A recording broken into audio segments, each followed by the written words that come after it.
स्वागत है आपका ब्रेक के बाद। और हम बात करेंगे अरविंद केजरीवाल की गिरफ्तारी की खबर पर। और हमारे साथ हमारे दो साथी सहयोगी संवाददाता कुमार आलोक राउज एवेन्यू कोर्ट नई दिल्ली से जुड़े हुए हैं और ईडी के मुख्यालय से जुड़े हुए हैं चंद्रशेखर जोशी।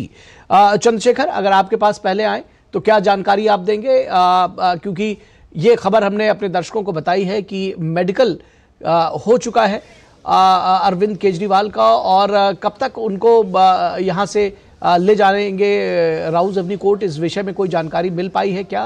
क्योंकि ये भी जानना सब बड़ा दिलचस्प होगा कि क्या कुछ वहाँ पर चल रहा है, क्या कोई सूत्रों से जानकारी आपकी मिल पाई है, क्या कुछ पूछताछ हो रही है?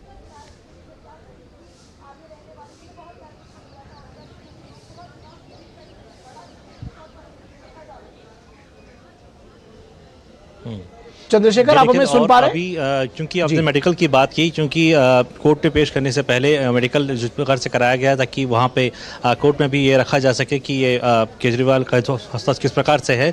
और दूसरी चीज़ ये है कि यहाँ पर जो पूछताछ है वो ईडी के जो ऑफिसर्स हैं वो कर रहे हैं। ग्राउंड फ्लोर का जो लॉकअप है वहाँ पर केजरीवाल को रखा गया है, AC लॉकअप है उसमें रखा गया है। और यहाँ पर जो है लगातार उनसे सवाल जो है वो किए जा रहे हैं। कुछ टेक्निकल सवाल हैं क्योंकि कोर्ट में जाने से पूर्व जो प्रारंभिक जाँच होती है नियमों के तहत वो यहाँ पर की जा रही है।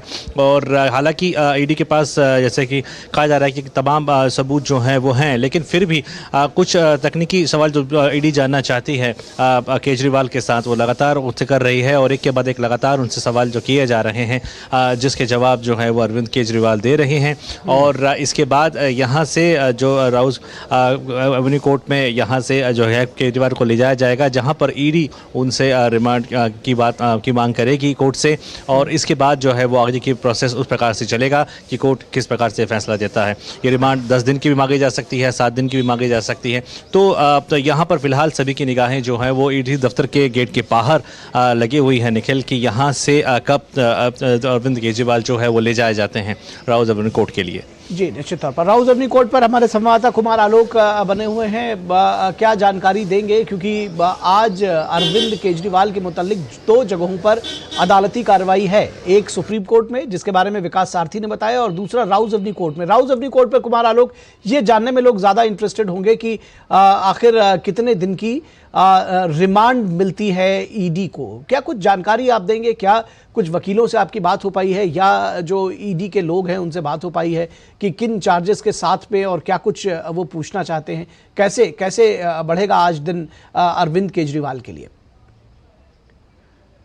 देखिए, जैसा विकास सारथी ने आपको बताया कि गिरफ्तारी के बाद यानी 24 घंटे के अंदर आप कोर्ट पे प्रोड्यूस कर सकते हैं, तो अभी काफी समय है। और ईडी ने कल उनके आवास पर पूछताछ की थी।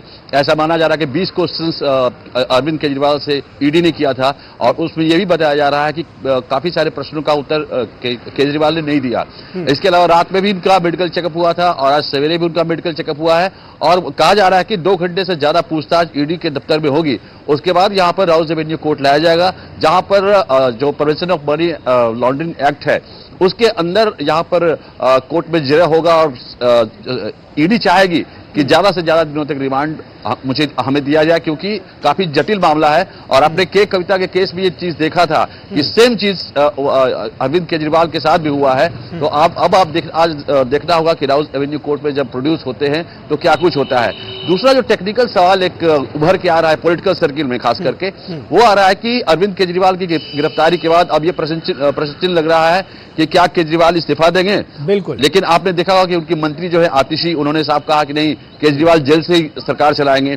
इसके अलावा जो विधानसभा अध्यक्ष हैं गोयल साहब, उन्होंने भी कहा कि जेल से ही वो सरकार चलाएंगे। इतिहास में ऐसा कभी नहीं हुआ है कि कोई जेल से कोई मुख्यमंत्री सरकार चलाए। और जेल का मैनुअल भी ये नहीं कहता है कि आप जो भी मंत्रालय की स्वीकृति हो, अस्वीकृति हो, या कोई भी कानून पास होने हो जहां उनका हस्ताक्षर होता है, सीएम का हस्ताक्षर होता है, तो कैसे जेल से वो सरकार चलाएंगे, ये देखने वाली बात होगी। और ये पॉलिटिकल सर्किल में भी, और जो सूत्रों की अगर हम बात करें तो संदीप पाठक जो इनके बहुत बड़े नीति निर्माता हैं, तो उनको ये शायद वो जिम्मेवारी दी गई है कि सरकार के कार्यकलापों को कैसे चलाएंगे, लेकिन सीएम केजरीवाल ही रहेंगे।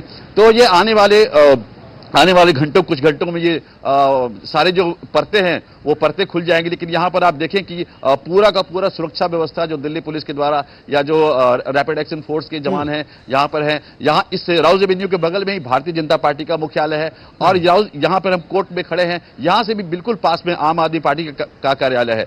तो गोपाल राय ने आह्वान किया था कि आम आदमी पार्टी के कार्यकर्ताओं को कि वो आम आदमी पार्टी के मुख्यालय पर पहुंचे और बड़ी संख्या में हम लोग भारतीय जनता पार्टी के कार्यालय पर जाकर प्रदर्शन करेंगे। लेकिन ये सारी सुरक्षा व्यवस्था इतनी मजबूत है, यहाँ पर सुरक्षा व्यवस्था की गई है और दिन चढ़ने के साथ ही ये देखने की बात होगी कि आम आदमी पार्टी के जो कार्यकर्ता हैं वो क्या प्रदर्शन करते हैं, कैसे उस पर रिएक्शन होता है, क्योंकि उसमें कहीं ना कहीं भिड़ंत होने की भी संभावना हो सकती है। दूसरे पार्टी के कार्यालय पर अगर आप प्रदर्शन करने जाएंगे तो स्थितियां कुछ भी हो सकती है। फिलहाल बहुत शुक्रिया कुमार आलोक आपका भी और साथ ही साथ चंद्रशेखर आपका।